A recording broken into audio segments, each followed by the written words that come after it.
നിർമ്മാണം പുരോഗമിക്കുന്ന പത്തനാപുരം താലൂക്ക് ആശുപത്രി കെട്ടിടത്തിനെതിരെ രൂക്ഷ വിമർശനവുമായി ആരോഗ്യമന്ത്രി കെ മുരളീധരൻ രംഗത്ത്. കെട്ടിടം ഹോട്ടലാക്കാൻ മാത്രമേ കൊള്ളുവെന്നായിരുന്നു മന്ത്രിയുടെ പരാമർശം. താലൂക്ക് ആശുപത്രി സന്ദർശിച്ച് നിർമ്മാണ പുരോഗതി വിലയിരുത്തുന്നതിനിടയിലാണ് അപാകതകൾ ചൂണ്ടിക്കാട്ടി മന്ത്രി രംഗത്തെത്തിയത്.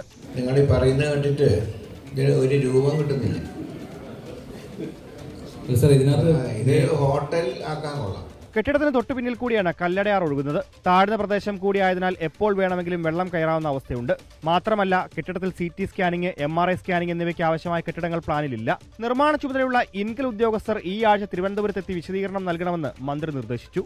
എനിക്ക് തോന്നുന്നത് ഇൻകലിന്റെ ഉദ്യോഗസ്ഥന്മാരെ തിരുവനന്തപുരത്ത് വിളിക്കാം ഈ ആഴ്ച തന്നെ. ബഹുനില മന്ദിരമാണെങ്കിലും 100-ൽ താഴെ രോഗികളെ കിടത്തി ചികിത്സിക്കാനുള്ള സൗകര്യം മാത്രമേ കെട്ടിടത്തിലുള്ളൂ. സ്റ്റാർ ഹോട്ടൽ പോലെ ആശുപത്രി കെട്ടിയിട്ട് കാര്യമില്ലെന്ന് ആരോഗ്യ മേഖലയിലെ വിദഗ്ധരും സാക്ഷ്യപ്പെടുത്തുന്നു. ഈ രീതിയിൽ തന്നെ നിലനിർത്തി മുകളിലോട്ട് കൊണ്ടുപോകണമെങ്കിൽ ഇത് വീണ്ടും ഒരു ഗ്ലോറിഫൈഡ് CHC ആയിട്ട്, കമ്മ്യൂണിറ്റി ഹെൽത്ത് സെന്റർ ആയിട്ട് നിർത്താനേ പറ്റൂ. ഒരു ന്യൂമോണിയ പേഷ്യന്റിനെ പോലും നമുക്ക് അഡ്മിറ്റ് ചെയ്യാൻ പറ്റത്തില്ല.